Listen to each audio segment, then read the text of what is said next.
What's up, y'all? It's the kid FortWorthFabian, BigBossFabo. I'm back with a video, man. I'm back with a live stream for the channel. Be sure to like the video, comment, subscribe, hit notification bell. Follow me on Instagram, Twitter, FortWorthFabian, man. It's the road to million subscribers. So, peace, love, prosperity, everybody right with the channel, man. As y'all can see, we got to Explore With Us reaction, a Ewu crew reaction. I just posted a thumbnail, but for some reason, it's still showing my actual brand thumbnail. Let me know if y'all see an update eventually, man. But let's go ahead and hop right into the video. I do a lot of these crime documentary, criminology reactions. I will be sure to link to actually my reaction playlist down in the comment section down below. You can find it in the description of the video as well. So be sure to like, comment, subscribe, man. Let's go ahead and hop right in the video. This one is when the thrill killer realizes he's been caught.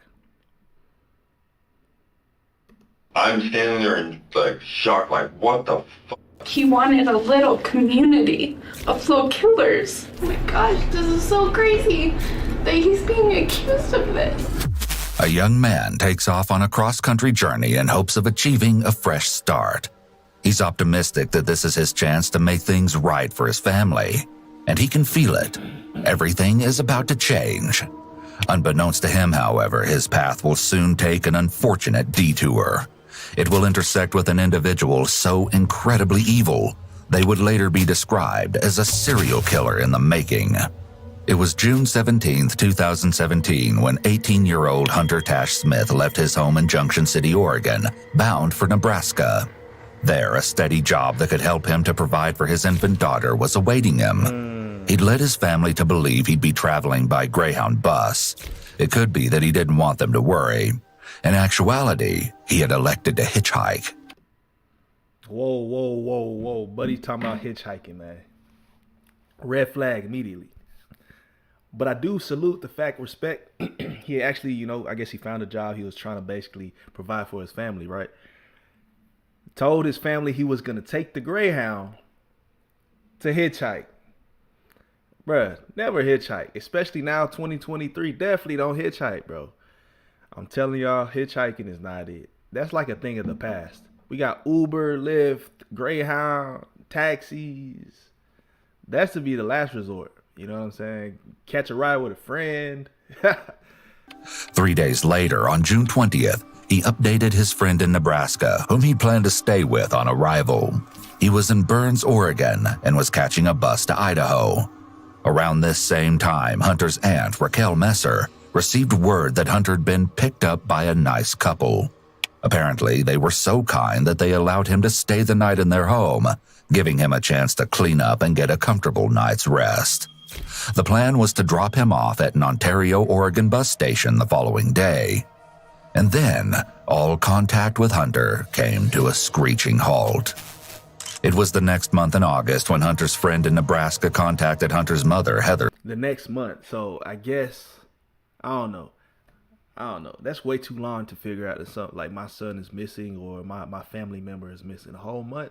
Especially if I'm used to actually communicating with him a lot. He just took a long trip to find a new job. Y'all find out. It sounded like y'all finding out he's missing a month later. Smith. The friend was worried. It had been weeks since she'd heard from Hunter. Immediately, Hunter's family filed a missing persons report. It was August 4th. And then, nothing. Hey, do you ever walk into a room and like, comment, completely subscribe, forget why you're there? Hit the notification bell. Totally. Like the video. 4 agonizing months passed since his family had last seen him, and still no word from Hunter. On October 21st, a development came, but it was the worst kind of news. Human remains were found by hunters in an area of the Bruno Desert in Idaho, Oregon's neighboring state to the east. The cause of death appeared to have been anything but natural, and based on the estimated age of the deceased, Idaho State Police believed that the remains could potentially be those of the missing young man. DNA from Hunter's mother was compared against that of the unidentified body, and the confirmation soon came. Sadly, the remains were those. Buddy was 6'6". He could have went to the league with it. 165, 6'6" at 18. Damn. Of Hunter. With the terrible news, the family's worst nightmare became reality, and all hope that he'd someday return was lost. The situation was beyond comprehension. What could have happened to the young father who was eager to start his new life? The story behind Hunter's horrendous demise would soon unravel, along with unbelievably shocking revelations about the monster whose path he tragically crossed. The question why any of this happened in the first place will be answered, but understanding the bizarre motive is another thing entirely. In the county of Owyhee, rumors began circulating about the disturbing find. One particular lead out of the many received shortly after news of the somber discovery was made public captured the full attention of law enforcement. A man by the name of Nick Vandenberg had shared a local news story on Facebook. "This is close to where I live," Nick commented. Sheriff's office asked the Idaho State Police with its crime lab to take the lead on the investigation. Body found by hunters in Owyhee. But it was his next comment that really raised eyebrows. "If it was me, I wouldn't have left him in the desert, LOL. Too much risk of hunters stumbling on a dead body, LOL." Not exactly the kind of thing someone expected to read about such a tragedy, especially posted publicly. As law enforcement followed up on the leads that had rapidly filtered in, they were soon led to a young woman by the name of Montana Reed. She'd been living with Nick in his home until recently and was his ex-girlfriend. Montana agreed to speak with detectives on October 24th of 2017, 3 days after the remains were located. First, they addressed how it was that she came to live with Nick in his home. Halloween night of last year, I moved in, and I was getting a divorce. And so I just, me and my husband were leaving my mom's house. I couldn't live there anymore. So he offered me a place to stay, and so I was meeting his friends and everybody. It seems it wasn't long before the detective got down to the heart of the matter. I couldn't think of him hurting somebody like that. Why do people say that he's violent and is capable of doing that? Because he went to military. I mean, he talks about little stuff from the military, and he's been in a few bar fights. Nick has claimed that during the course of his service in the Marine Corps, while stationed overseas, he'd engaged in combat. As a result, he'd had to resort to taking lives. Montana gave some additional background on Nick and explained that his upbringing had left a lot to be desired. His growing up, I don't know if you know, but he was in and out of foster care and all this other stuff, and so...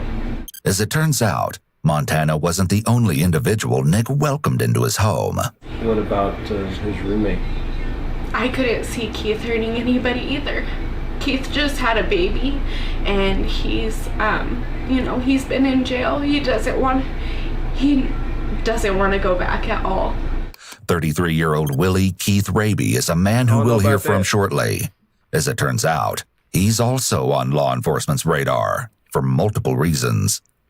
Montana continues to describe her dealings with the two men after living with them for an extended period of time. Neither of them ever showed a violent side to me. So far, Montana can only speak highly of the two men. Of course, as you'll see, this won't always remain the case. The detective then poses an interesting question to Montana. Have you seen the news article that came out about the body that was located? Yeah, I've seen lots of people post on Facebook from around that area, and that it was right out there where we lived, kind of. Hey, she aired y'all out, man. She said it's right there where we used to live, right up in the backyard, right in the street. He's trying to get a sense of how much Montana knows. And where were they saying the body was located? I didn't look exactly where, but everybody, I know Nick posted on there. He was like, "That's pretty much in my backyard." Here we go. And Nick just said that the Bruno. I don't see why they do it to themselves. It's like the killers always get cocky. They want to kind of post things on, Buddy did on Facebook. I wouldn't have hid the bodies over there. I would have done, for what? They just don't know how to keep quiet. And I think it's an ego, just like the whole sense of a lot of killers return to the scene of the crime. They have to see what everybody's doing, how people are perceiving it, what people are doing at the scene of the crime. They have to kind of take it in sometimes. Psychologically, I never understood why killers, murderers do that kind of thing. Desert is where it was found. Why would Nick talk about this, that he did this to this person? I don't know. He's not necessarily a show-off, I guess. Here we go. I don't know why he would be talking about something like that if he didn't do it. And if he did, he's not... I don't... Oh my gosh, this is so crazy that he's being accused of this. No one's accusing him yet. You just suspect that he did it because people are talking about it. Did he ever talk to you about the term bunny bumping? Bunny bumping? Going out and shooting rabbits in the desert. Yeah, we did that. Did he ever talk about going out with Keith? They went out lots. I mean, not lots, but... The detective asks where they enjoyed going out to Chill, shoot, bitch. and coincidentally, it seems they frequented a spot near the Bruno Desert, according to Montana, near where Hunter's body was found. Oh, man. At this point, it seems the detective is narrowing in on the suspect. Point blank, if you knew that he did this, would you tell me? Of course I would. I don't want to get in trouble for that. For keeping that. I don't know if Nick did this or not. There are things that point that possibly he did, which means he's a bad person. Or he could not be. So again, I'm trying to reiterate, stay away from the guy, okay? Don't talk to him about this. Don't talk to anybody about this. Something happened, whether he had something to do with it or not, I don't know, but he has told people that he has. That's crazy. Oh my gosh. Montana continues to express her shock that Nick's name has come up in relation to Hunter's death. The detective concludes the conversation, and Montana may think this marks the end of her involvement in the matter. However, the following day, the detective and Montana meet again, and as you'll see, she didn't heed his advice. I talked to him talking about this stuff, and then that's why I called you. So you talked to Nick after you talked to me? Yeah, I told him, because he messaged me, so I tried to, keep it short. Instructions, baby. While it is possible that Montana is innocent and is simply trying to look out for her friend, going straight to Nick could also suggest that she's involved and wants to ensure their stories line up. Facts. If the detective wasn't suspicious of Montana before, he likely is now. And my thing is, why would you run to the feds and tell them you spoke to him? If that's the plan to get y'all stories accurate and correct, why are you gonna go tell the detective the next day? Just basically keep quiet about it. I'm confused. I don't know if I'm allowed lost. to ask this, but I'm guessing since you're talking about the guns, the person that was found was shot. Am I allowed to ask that? We can't comment on what we have, But that's a possibility. let's focus in on what you do know. Okay. Interestingly, stating that they can't comment isn't actually true. There's usually no rule that would prevent the police from providing details to a potential witness. Hey, be sure to like the video, man. Comment down in the chat. Let me know who's watching, where y'all from, if y'all care to. But definitely engage with the content, man. Check out the eWoo playlist. Explore with this playlist. Link provided in the description of the video. However, officers will often be strategic about the details they do divulge. Many times, police will want to wait to hear a witness's version of events. This serves two purposes. First, it ensures that the witness's statements aren't influenced by the detectives. Second, if the witness provides statements that the officers already know to be false, then they can use these contradictions in the interrogations. As it seems they aren't making much progress, the detective begins to lay it on thicker. I'm glad you called me last night, but I still find it strange that you would even care to even stop and talk to Nick after I've disclosed to you that he is suspected in killing somebody. I can't tell you what we know, but I know you would have been living at a house when this happened. And I don't know how you wouldn't know at least something. Something happened in that time frame between, say, around the 4th of July and the month leading up to everybody moving out of that house. Of course, Montana can explain it all away, as she's been doing so far. Keith was on the run. We told him that he needed to go serve his time. Everybody did. But he didn't want to. So I know that Talking about Keith is a good guy. I don't think he'd do this. And then he's talking about Keith was on the run. We told him he needed to serve his time. Bruh, homie's got outstanding warrants. And you talking about he's a decent man. And I don't think he would even be a part of such a thing. What is you saying? She's definitely associated. Nick pretty much, I don't know if he told him, but I know that Nick didn't want him at the house if he was going to be on the run. I moved out because we were having some issues and with our relationship. One night we got in an argument and I just had it, so I moved out the very next day. As of now, the detective is curious how Montana and Nick's conversation began the previous day. Apparently, they've been texting each other frequently. Unfortunately, Montana is unable to show the messages to the detective. Apparently, she routinely deletes all of her messages. These having been erased alone wouldn't make Montana guilty of anything.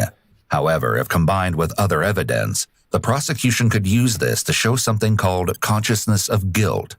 This is evidence that shows that a particular criminal defendant knew that they had done something wrong and were conscious of their own involvement.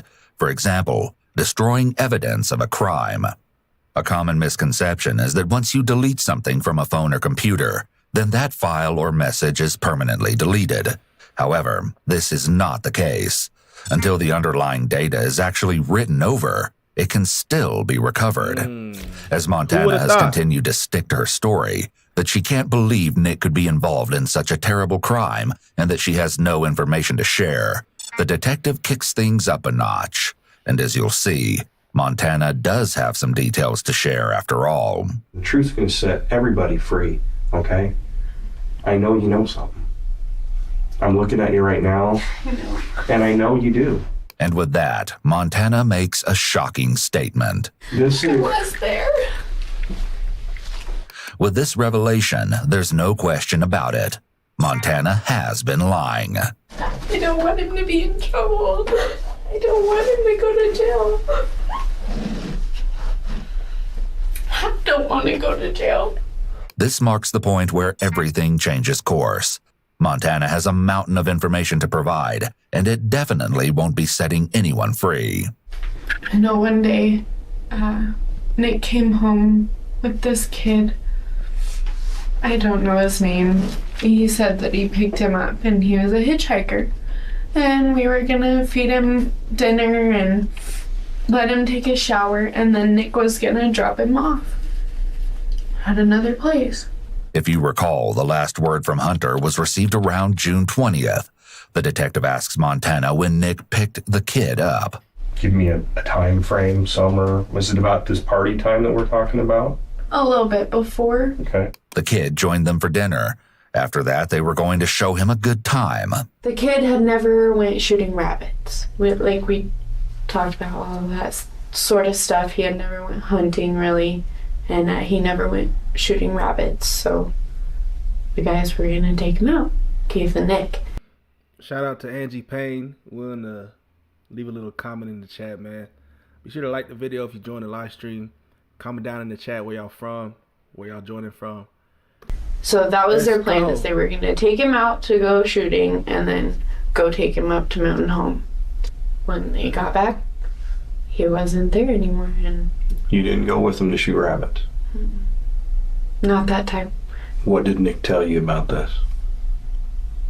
All he said was that they took him out shooting and dropped him off in Mountain Home. But you said you were there. You know this happened. You're in now. You're on the right path. The detective asks her if she would be willing to call Nick while he covertly listens in. Yeah, I can do that. Damn. It's worth a try. According to a statement the detective made earlier, Nick has been eager to talk to other people who have then shared information with police. So the police left me a message asking about the body. They wouldn't say that in the message. Why would they be asking me? I don't know. I don't know either. Do you know anything? No. When someone's voice goes from a lower tone and ends on a higher tone, it often means the person is questioning something or lacks confidence in what they're saying. It could also mean they are being disingenuous or are simply caught off guard. His upward inflection here is a red flag because this should be something he's certain about, which would be demonstrated with a firm tone of voice rather than his less than confident no. A romantic getaway They at broke it down. Secrets comes with We got 4 people in the all-inclusive live stream, man. Like the video. luxury. Comment in the chat. Does anybody that you know anything? Not that I know of. Everybody I talk to doesn't have any idea what's going on. We're all trying to figure it out, too. Because that seems really suspicious to me that they would call you and talk about a body in a message. They would just ask you to return the call. If anything, it seems the call is making Nick suspicious of the whole situation. They wanted to know about the body, and they said that it involved possibly that hitchhiker that you brought home, and you, and I told him that I'd have to call him back later. What's going on? I don't know, Montana. Okay. I don't have any idea. What happened to the hitchhiker? I don't know.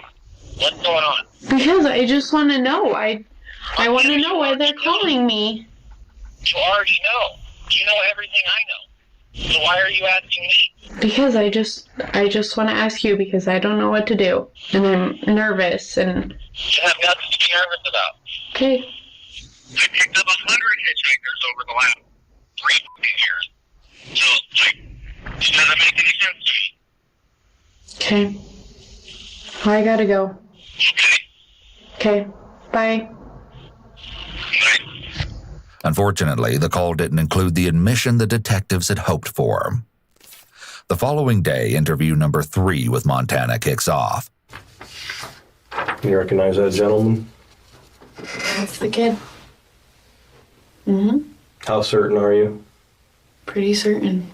You're sure that that's our missing hitchhiker? Looks exactly like him. Okay. Well, I can also say that I'm 100% sure that that's the body we found in the desert. Mm-hmm. It's all starting to crash down on Montana, and she has to know it. I don't even think it's all starting to like crash down. Like, she essentially admitted to it. You know what I'm saying? She was there, bro. It's already been crashed down. You know, like at this point, they're just trying to collect the details. Finally catch up with Keith. As you'll see, he's definitely not eager to talk. As Keith has had 3 unrelated warrants out for his arrest, he's been made aware that he will not be heading home after this interview. These warrants are not of interest to the detective. He has more pressing things on his mind.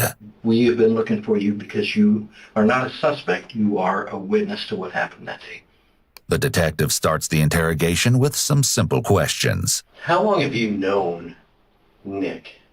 So like I said, I've only known him maybe 5 or 6 years. But you grew up in that area out there in Grandview, but I don't think Nick really went to school, and he's quite a few years younger than me, so I didn't really hang out with kids that were super young, you know what I mean? Already, Keith is attempting to distance himself from Nick. The question is, why would he find it necessary to do so? It's going to be a good relief for you, I think. It's just tell us what happened from the beginning. As Keith is about to start telling the story, he rubs his face and eyes, which is considered eye-blocking behavior. Not only is this a sign that he's uncomfortable, but it also acts as a barrier between him and the detective. As well, it can be an attempt to avoid having to look into the face of the person who he may begin lying to. So Nick had called, I think I was at work or something, and I was going to get home late. Nick had messaged me and said that he picked up a hitchhiker and he brought him back to the house. But I knew it was going to be a while before I got there. That's not how Montana recalled the evening. Keith wasn't with Nick when Nick picked him up. I think Keith was already at the house. He started messaging something like he needed. Be sure to like the video, man. We got Angie Payne. Keith looks evil. We got Faith, North Carolina. Is Faith a city? I never heard of that one. And don't quote me on that. These aren't his exact words. Okay. If it's just in reference. Keith's it was scared. something like he had like basically like a thirst for to kill or something like that. Things are looking worse for everyone at this point. Montana and Keith's stories aren't lining up, and Nick allegedly has some very alarming urges. And at first, well, throughout the whole fucking night, I thought he was just fucking joking.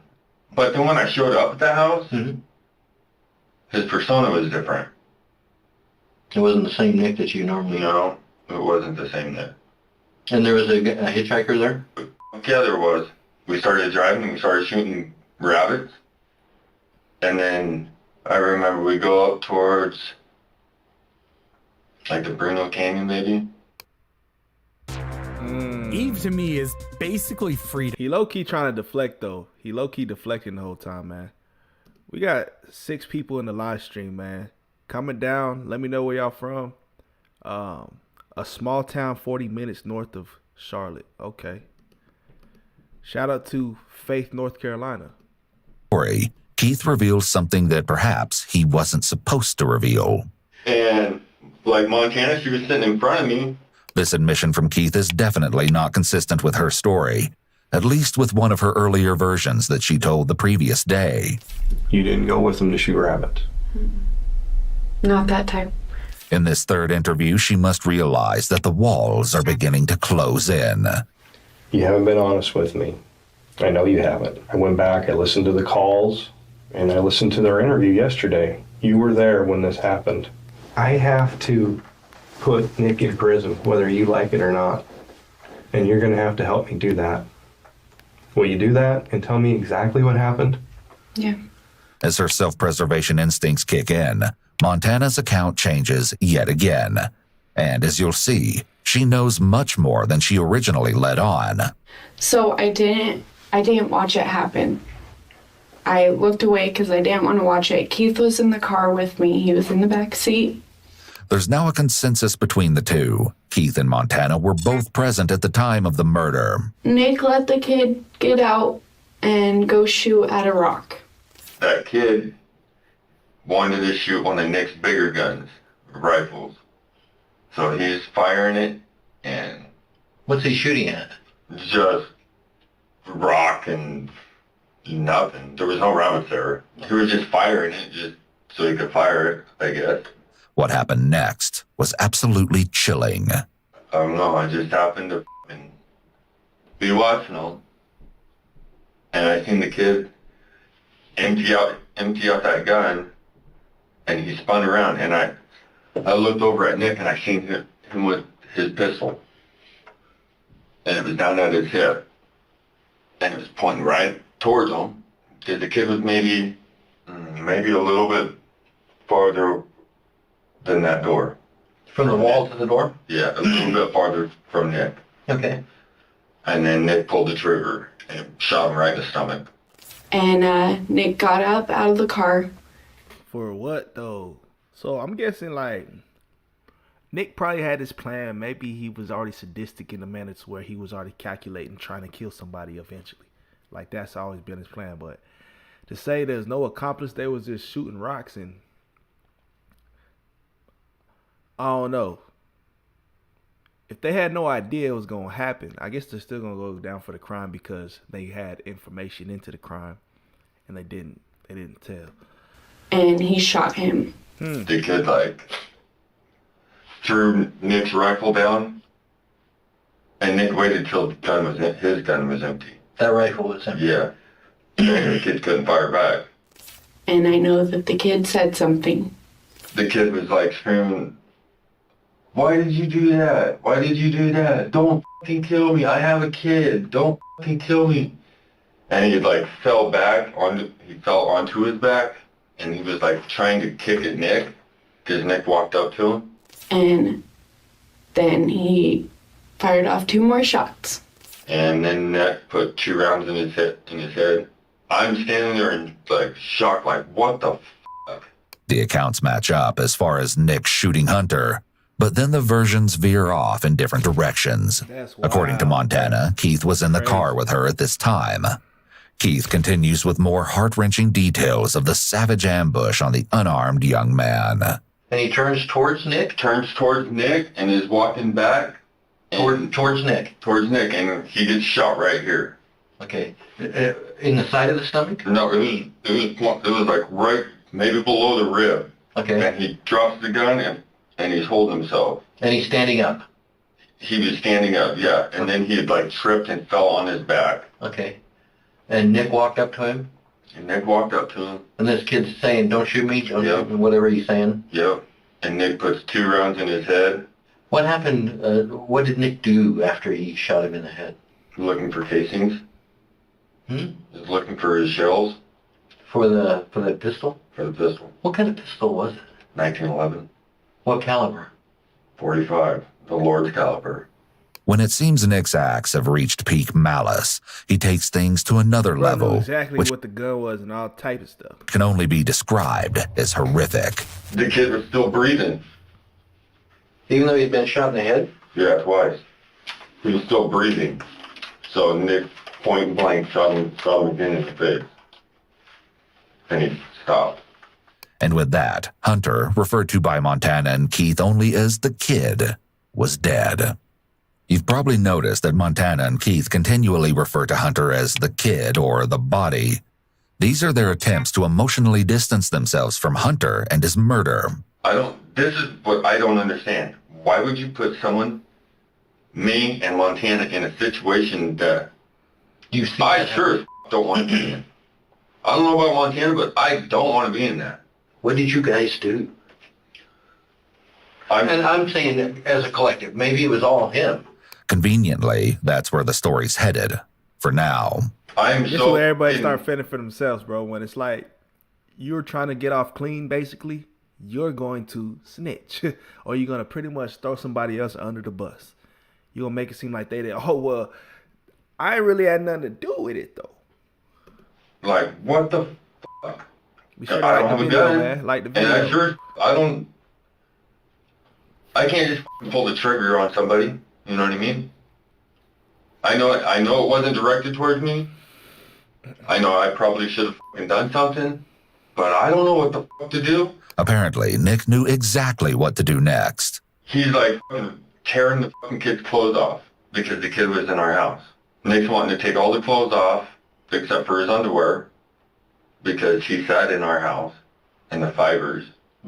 Nick's a smart fucking dude. So he stripped him of his clothes? Yeah. Put it all in the bag and burned them. And then he asked Keith to get out and help him undress him, and they drug him off. I did not watch. I didn't want to watch. I didn't want to be a part of it. I didn't even know what was going on. He says, help me drag this body over. It's like, fuck, dude, I don't want to do this. You an accomplice, my boy. And I did. Nick likely wanted him to help clean up because the more involved Keith was, the less likely he would be to report him. If he tried to implicate Nick, then he would be implicating himself as well. Despite their efforts, both Keith and Montana are more involved than they claim to be, and the truth will soon start to show itself as more shocking revelations are made. After it all went down, man. Nick went through his belongings and got his ID. What happened to the ID? I don't know. I have no idea. He kept the license of the kid. I don't know where he put it. I don't know if he still has it, but I know that he kept it.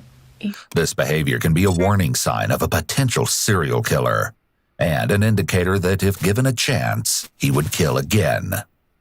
As the detective is starting to put the pieces of the puzzle together, he wants more information about the motive behind the brutal killing. Obviously, there's no real rationale. So what drove Nick to commit such an unconscionable act? That's what I'm trying to say. Welcome to AMAX. Buddy lost it. Buddy is tripping. You told me that it's like he had a thirst for blood. Yeah. So what makes you tell me that? What was the basis of the context that would give? I can't remember exactly what was said, but it was along the lines of, this kid's a liar, and I'm going to end it, or I'm going to end him, or something like that. According to Keith, Nick's comments were in the form of text messages sent to Keith while Hunter was a guest in their home. Did you have the idea that something bad was going to happen to that kid? I don't know. It's kind of like mixed feelings. Like, just because Nick was saying that, I didn't really expect that shit to be fucking gonna happen that way. However, that's not what Montana says. But what happened? What transpired with Nick? Because what I'm being told is Nick was going to kill this guy and he had planned on doing it. Hey, did you have any idea that this was going to happen? I know that Keith and Nick talked about it, and they told me that something was going to happen, but I didn't know what. And once we got out there, I figured it out. I know that after the fact, he would talk about doing it again, that it was a stress relief, or talk about finding a random person driving down the highway in the middle of Idaho, like on the highway from Idaho to Nevada, and just finding a random person and acting like the car was broke down or something and killing them and driving their car off into the desert and burning it on fire. The reality that Nick was an aspiring serial killer is all too real. Keith's interview is concluded and he's taken into custody as a result of his unrelated warrants. However, when it comes to his involvement in the murder, the investigation has just begun. There's only one person left who can answer the detective's remaining question, Nick. Detectives then catch up with him that same afternoon on October 26th. Hey, the reason we wanted to talk to you is because of a body that was found out in the desert. I heard about that. I actually saw the notice on Facebook, the press release from Okay, well, some hunters found this body that's out in the desert, right? And contacted the police. They asked us to assist with them. That's why we're here. Okay. And we're trying to track down any and everything that we could find out about who this person may be. Okay, and what happened to this person. Nick is holding his body very still, which may indicate that he is in fight or flight mode. When someone encounters a threat, you can even tell he's in fight or flight mode just by his responses. He's real straight to the point. Hey, I heard about that body though. You know, he real on edge. May freeze momentarily. This is an instinctual response in order to minimize attention, much like an animal may stop all movement when they realize a predator has spotted them. Your name came up as somebody that we might want to talk to that might know something about this. Why is that? Now, I got to tell you straight up, I can't tell you a lot of stuff. I'll tell you what I can. Would you happen to know anything about this body being out in the desert? I don't know. No, I don't have any idea. I know some people a while back thought I saw a notice saying that a hitchhiker that I had picked up had gone missing. Nick has thoroughly prepared his story for this interview. So far, he seems confident that he's got this one in the bag. Nick's a smart fucking dude. As you'll see, the interview will begin to head in a different direction shortly, and not to Nick's advantage. Nick readily relays his encounter with the hitchhiker to the detective. I asked him where he wanted to go, because I'm obviously not going to drive him to Nebraska. My thing is, how did they even know he had an encounter with a hitchhiker? Like, did he proactively give that information up? Yeah. And I said, well, if you haven't eaten, if you're hungry, whatever, I can take you home, make dinner. I got to make dinner anyway. And I can bring you back to town tonight or in the morning. Save you that much time. And he said, all right. Nick explains that Hunter ate dinner with Nick, Keith, and Montana. Then they all went out to shoot rabbits. His account is consistent with the others so far, but then Nick throws in some new information. Came back to the house. He had made a comment about Montana. I was not excited about his comment about Montana. Some sexual stuff about wondering if she would sleep with him and all this. And I said no, because at the time Montana and I were semi-seeing each other. Okay. I took him to the Chevron Mountain Home. It was after dark. I don't even know what time it was. Took him to Chevron Mountain Home, gave him $20 cash, two $10 bills, I think it was. And that was the last time I saw or heard from him until somebody said they seen a missing poster with his name on it. This is the first we've heard in relation to inappropriate comments, so it's likely that Nick may have added this in to paint an entirely different narrative. He wants police to believe that he's a kind stranger that took in a hitchhiker and made him dinner, only dropping him off at a gas station in Mountain Home, Idaho, after he supposedly made Montana uncomfortable. What would you think if I told you that I thought the guy that was out there in the desert is the same guy? The same person. That you described to me. I think that's kind of crazy, to say the least. A little uncomfortable at the same time. Because that would instantly point a finger at me, being the last person that saw him, had a meal with him. It's going to be difficult for Nick to explain away the next question posed by the detectives. What would you say if I told you that he was out in that general area that you described to me as well? Around Shoofly? In the desert out there, yeah. Well, I mean, I don't know. Is it well known out there for people to go out there? Yeah, all kinds of people go through the desert out there shooting rabbits or whatever. You know, we did talk to Montana. Mm-hmm. And she told us some of the same stuff that you've said, but some of it's a little different. Okay. Okay. We talked to Keith. Okay. And he told us some stuff too, but some of it's a little different. Okay. Okay. So that's why we wanted to talk to you. I understand completely. Okay. The story they told us has a different kind of an ending. Really? Yeah. So we want to talk to you about that and see what the ending really is. Okay. Nick is clearly feeling the pressure. He may be realizing that this version isn't quite cutting it. You know, the story that we were hearing is that the hunter never came back from that hunting trip. Really? Shooting rabbits. Most likely a strategic move, the detective exits the room for a few minutes, then returns and directly confronts Nick. I know you were involved in what happened with him. Now, hold on. Let me finish it. I'd like you to tell us the truth. I know that you guys were out shooting rabbits. Mm-hmm. Well, I know that. Okay? Mm-hmm. There's not a doubt. I know that you guys had picked him up as he was hitchhiking. Mm-hmm. Okay? I know that you had some drinks, smoked some weed with him, took him out for a drive, right? Mm-hmm. But I also know that at the end of the drive, he stayed there. And he stayed there because he was shot. I know that. I also know that he was shot with a 1911 45. Mm-hmm. Okay? Which you had. Okay, yeah. Okay? Okay. I also know that you shot him. Then the tables turn and Nick poses some questions of his own. And why would you say that? Because I know that. How do you know that? I have the proof. I have the 45 bullets. I also have witnesses that were out there that said that you did it. I've been getting paid $1,000 a month, if not more, just from this app on my phone. Nick has dug himself quite a hole. Now that he sees he's not going to get out of this, he attempts to provide a new story to the detective, one that will get him out of trouble. And as you'll see, it's unbelievable. Do you want to tell us about what happened out there? Yeah, but we were out there shooting rabbits, drinking, and we got out. He had said he wanted to shoot. He shot at a rock. He just started shooting at it. And I was like, don't shoot at the rock, like ricochets happen. And he said, it'll be okay. And he turned around, and I was standing just outside the driver's door, and he turned around and I heard the gun click. And I reacted. And what'd you do? I shot him.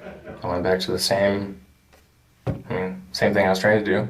In the military. Mm-hmm. But he just figured out he had already been caught in a lie. At this point, he just willing to let it loose. Let it go.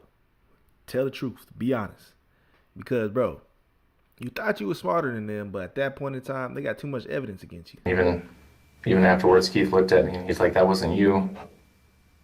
And I said, well, then, in a way, that is me. So Nick did shoot Hunter, but according to Nick, it was simply a reflex. After all, he'd been trained to react in the military. Nick makes a last-ditch effort to assassinate Hunter's character, having already confessed to actually assassinating him. While going through Hunter's belongings prior to burning some of the evidence, Nick claims to have made a shocking discovery.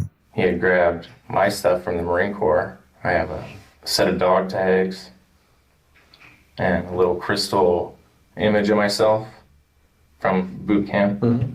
And then my ribbons. He had that stuff in it was in his backpack, along with a set of my hunting knives. Really? So he was in the process of stealing from you. And that just pissed me off even more, I think. This guy, okay. He lying, though. Quite obviously, the detective isn't buying any of it.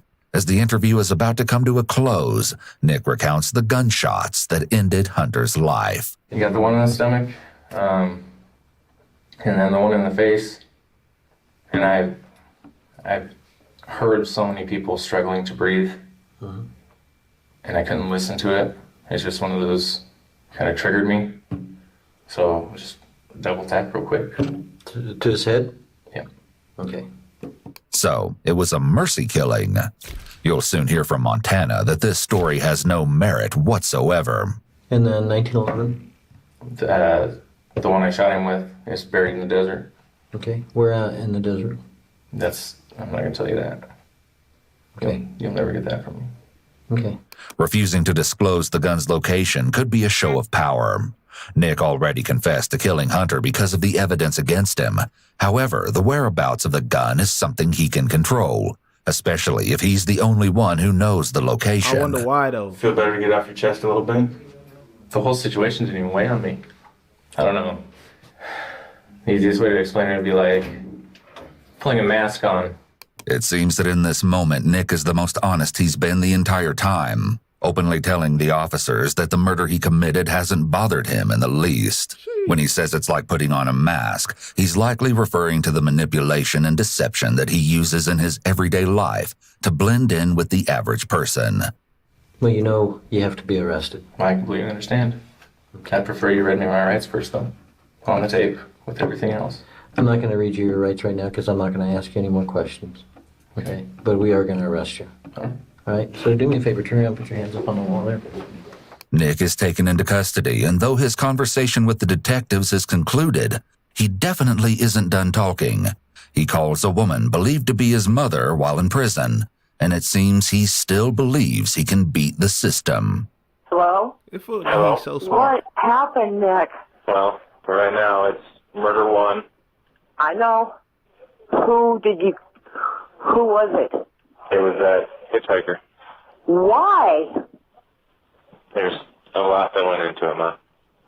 That's why you were so infatuated with it. That's why you called me, isn't it? With what? As soon as you knew that that body had been found. No. Anything I got from you yesterday isn't going to count for shit anyway. Why is that? Because I never read you my rights.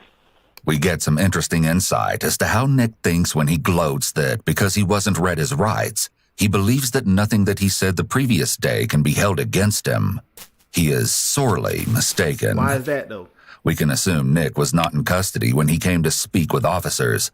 If the police ask you to voluntarily come down to the police station and don't place you under arrest, you aren't in custody, so everything you say can be used in court. Unless you're in custody, there is no legal requirement that the police read you your Miranda rights. A peak is defined as the highest point, saying. They're not whether it taking be you the into mountains custody. or just a moment. It's the A few days later, ironically, Montana meets again with the detective for one last interview. And boy, does she have some interesting information to share. And he talked about doing it more afterwards, like going and on Highway 51 out in the middle of nowhere and acting like his car was broke down and then end up killing whoever stopped and taking their car out into the desert and burning it on fire. We've heard this story before. However, this time Montana has some horrifying information to add. He talked about doing that. He talked about picking up more hitchhikers. He told me and Keith that it was our turn next. He wanted a little community of little killers. And I went along with it because I didn't know what else to do.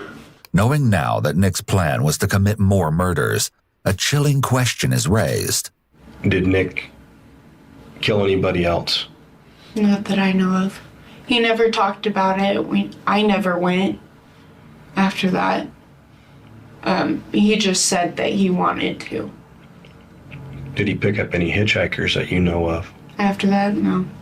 And in the question that follows, the detective provides some intriguing information regarding Nick's alleged service.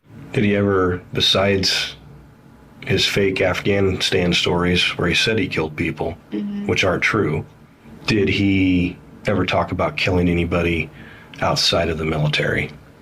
Yes, he did. He said when he lived in Caldwell, people would hire him, kind of. They would pay him to go take care of people that they didn't like. As horrifying as that admission was, it seems that this was another case of Nick lying about what were, most likely, acts he'd merely fantasized about committing. There has been a warrant for your arrest. Okay. We'll take you from here. You'll get booked into the Twin Falls County Jail. Okay. You'll be arraigned probably tomorrow. And you'll end up being transported most likely to the Owyhee County Jail. Keith's also just got arrested today too. You knew that Nick did. Nick did confess to this. The case against him is unbelievably strong based on what we've found. Despite this claim, Nick continues to believe that he has the upper hand. In a jail call recorded a few weeks after Nick's arrest, he and a man believed to be his father discussed the case against him. I don't know if they've got all their ducks in a row yet. I don't think they do. I don't think they do. Well, that's what I'm thinking. I don't think they got it all together, and I don't think they've got enough evidence to do a whole lot. Nick also spoke to a woman believed to be his new girlfriend. Apparently, Nick caught wind of an element that was to be used in the case against him. An incriminating find had surfaced. Went to court this morning. Yeah, how'd it go? I talked to my attorneys, and apparently they're trying to use text messages, a group message between me, Keith, and Montana about shooting rabbits behind the barn. Okay. They're trying to use that as a plan to commit murder, basically. What? About shooting rabbits? Yeah, behind the barn. In fucking Bruno, Idaho. Shooting rabbits behind a barn. That's a plan? Apparently. Give me a fucking break. In the end, despite his certainty that he would beat the system, Nick elected to take a plea deal. In late August of 2019, he was sentenced to life for first-degree murder. He will serve 30 years before he will be eligible for parole. Montana pleaded guilty to criminal conspiracy and failure to notify authorities of a death. In December of 2019, she received a sentence of 15 years in prison, with a possibility of parole after serving 5 years. Earlier that year, Keith pleaded guilty to accessory to first-degree murder, evidence destruction, and failure to notify authorities of a death. He was sentenced to 26 years and could be eligible for parole after he has served 11 years. I don't even know, like, the point. He didn't really have no motive, but he just shot somebody to shoot somebody. He just wanted to explore some type of fantasy, but that's when a thrill killer realizes he's been caught. Let me know y'all's thoughts on that one in the comment section below, man. Like, comment, subscribe, hit the notification bell, follow me on Instagram, Twitter, FortWorthFabian, it's the road to million subscribers, man.